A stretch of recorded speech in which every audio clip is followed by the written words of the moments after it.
বীর ছোট ইঁদুর আর লোভী বিড়ালের গল্প।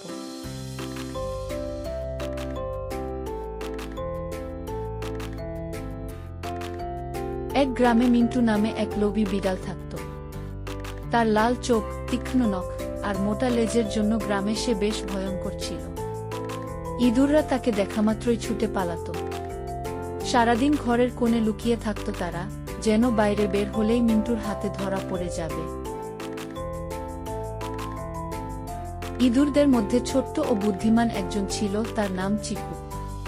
চিকু সবসময় নিজের মাথা খাটিয়ে বিভিন্ন সমস্যার সমাধান করত। একদিন সে ভাবতে লাগল, এইভাবে লুকিয়ে থাকলে তো আমাদের জীবন কাটবে না, কিছু একটা করতেই হবে। চিকু সবার সঙ্গে মিটিং করল। সে বলল, আমাদের মিন্টুকে একটা শিক্ষা দিতে হবে। আমি একটা বুদ্ধি বের করেছি, তবে সবার সাহায্য লাগবে। ইঁদুররা আগ্রহ ভরে তার কথা শুনল।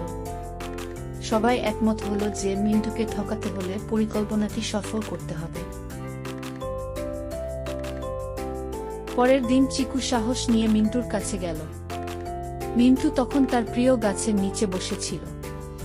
চিকু বলল, মিন্টু দাদা, তোমাকে একটা প্রস্তাব দিতে এসেছি। তুমি যদি আমাদের আর তাড়া না করো, আমরা প্রতি সপ্তাহে তোমাকে সুস্বাদু খাবার এনে দেব। মিন্টুর চোখ চকচক করে উঠল।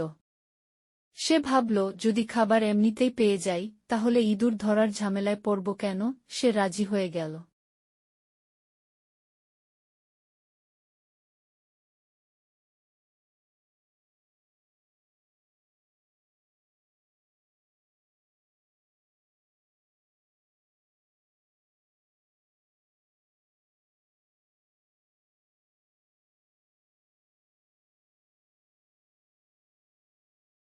চিকু ও তার দল প্রতিদিন বিভিন্ন খাবার নিয়ে মিন্টুর কাছে যেত।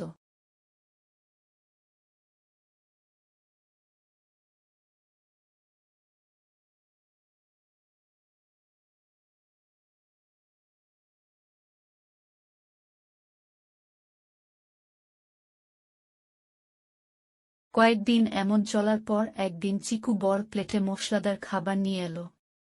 খাবারটি সুস্বাদু মনে হলেও তাতে প্রচুর মরিচ ছিল।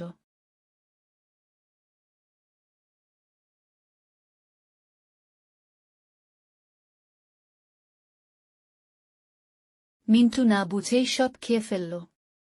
হঠাৎ তার মুখ জ্বলে উঠল। সে দ্রুত পানি খুঁজতে ছুটে গেল নদীর দিকে।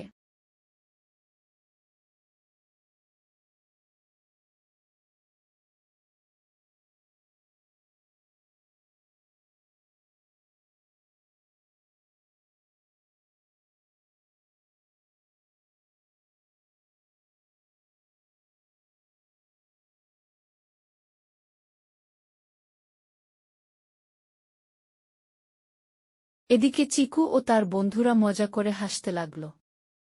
তারা বলল, লোভ করলে কখনো সুখ মেলে না, আমাদের শান্তিতে থাকতে শিখতে হবে।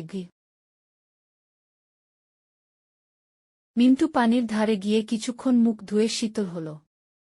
সে ভাবল, এভাবে লোভ করলে তো আমি সমস্যায় পড়বই। তার চেয়ে ভালো যদি ইঁদুরদের সঙ্গে ভালোভাবে মিলে মিশে থাকি। এরপর থেকে মিন্টু আর ইঁদুরদের তাড়া করল না। গ্রামে আবার শান্তি ফিরে এলো। ইঁদুররা খুশি মনে তাদের দিন কাটাতে লাগল। আর মিন্টুও নতুন বন্ধুদের সঙ্গে ভালোভাবে সময় কাটাতে শিখল। নৈতিকতা। লোভ সর্বদা ক্ষতি করে, কিন্তু দয়া এবং মিলে মিশে থাকা শান্তি নিয়ে আসে।